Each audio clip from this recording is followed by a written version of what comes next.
1억 연봉 노조 주 4일제 합시다. 금융권의 이야기입니다. 특히 은행 노조의 이야기예요. 은행 노조. 한국노총 산하 금융노조, 민주노총 산하 사무금융노조. 이 노조가 주 4일제 노동과 금융노동자의 미래라는 주제로 토론회를 개최했습니다. 이 토론회에서 말입니다.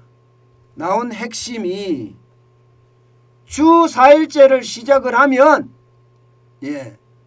고용이 23,888명이 신규 채용이 된다. 이렇게 주장을 하면서 주 4일제 합시다. 이렇게 지금 주장하고 있습니다. 실제로 말입니다. 금융 노조에서 지금 이야기를 한 걸 그대로 빌려보면, 은행 노조에서 한 걸 보면요. 국민은행이나 신한하나 우리 시중은행 6곳, 지방은행 6곳, 특수은행 5곳, 여기에서 지금 현재 20%를 더 채용할 수 있다. 이렇게 이야기한 겁니다. 저는 이거를 보면서 이게 진짜 가능하겠느냐. 이게 가능하겠느냐. 저는 그 생각을 지울 수가 없어요. 대통령 후보들이 사실 주 4일제 실시하자 이야기를 하고 있거든요. 심상정인가요? 정의당 후보가 제일 먼저 내년에 주 4일제 시범 운영을 거쳐서 2025년에는 입법 절차까지 하겠다 이렇게 이야기하면서 주 4일제를 제일 먼저 꺼냈고요. 이재명 더불어민주당 대선 후보도 장기적인 국가과제로 꼽았을 정도로 주 4일제 근무에 대한 것은 굉장히 많은 사람들에게 관심사였습니다. 그런데 말입니다. 은행만 놓고 보자고요. 은행만 놓고 보면 여러분, 이게 주 4일제 한다고 해서 과연 신규 채용이 2만 3천여 명까지 가능할 것인가? 이것은 아니라고 보입니다. 왜냐하면요, 지금 당장 은행원들의 월평균 근로시간이 줄어들고 있어요. 전체 금융권은요, 2018년까지만 하더라도 월평균 근로시간이 176.1시간이었거든요.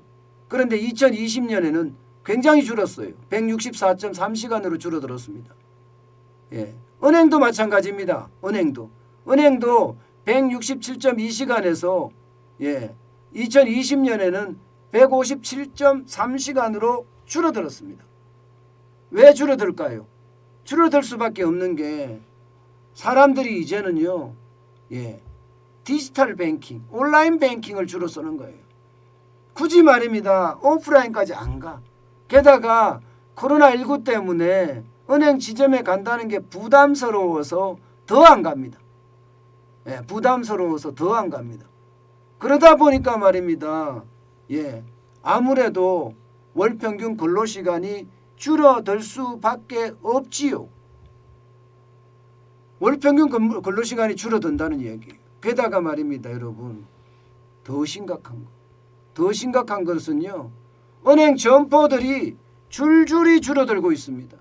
2017년까지만 하더라도 4대 은행 점포 수가 3,575개였습니다만은 2021년에는 3,203개로 무려 370개가 넘게 줄어들었습니다. 370개가 넘게. 그러면 직원도 줄어들었겠죠. 직원들도 굉장히 많이 줄어들었습니다. 은행원들도.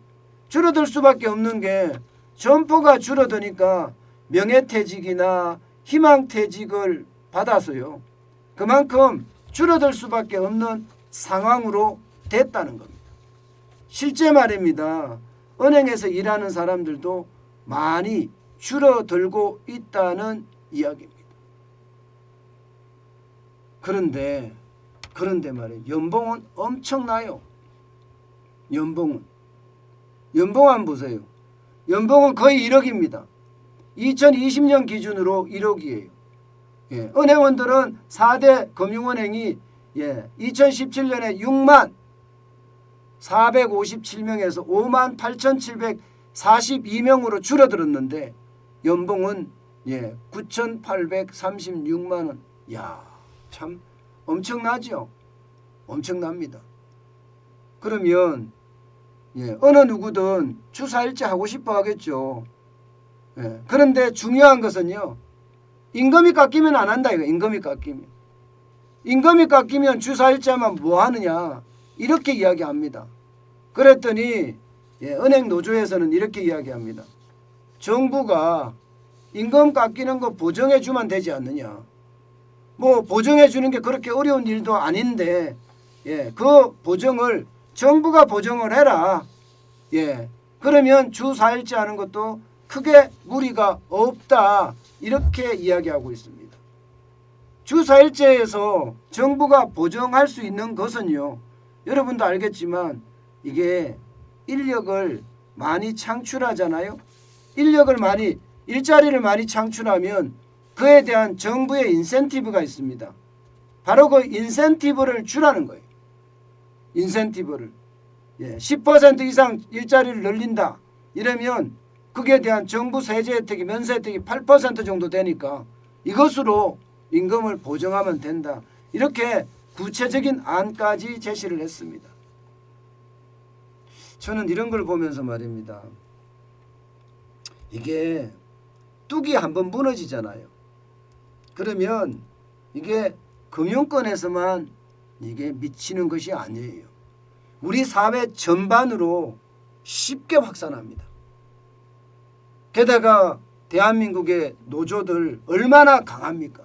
민주노총도 한국노총도 굉장히 강하잖아요. 금융권에서 주 4일제를 실시했다. 이런 말이 듣는 순간 금융권뿐만 아니라 공기업은 그냥 쉽게 가고요. 민간 기업에까지도 확장되는 건 시간 문제입니다. 과연 그렇게 됐을 때 대한민국 경제가 지금의 경쟁력을 유지할 수 있을까요? 저는 그게 문제라고 생각을 합니다. 그게 만약에 임금 삭감 없이 그냥 주 4일제를 도입했을 때 그 파장은 그 어느 때보다 커질 거다. 우리 경제 전체에 경쟁력에도 영향을 미칠 거다. 저는 그렇게 해석을 합니다. 물론 언젠가는 주 4일제가 되겠죠. 뭐 될 수도 있겠죠가 아니라 될 거라고 생각을 해요. 우리가 그만큼 경쟁력을 갖춰가고요. 우리가 제조업 기반이 탄탄해졌을 때 충분히 저는 할 수는 있다고 생각을 해요. 그러려고 그러면요. 우리 사회가 이 공감대를 같이 형성을 해야 됩니다. 그야말로 뭐 사회적 타협인지 뭔지 잘 모르겠지만 저는 그런 이상한 말을 쓰기 싫고요.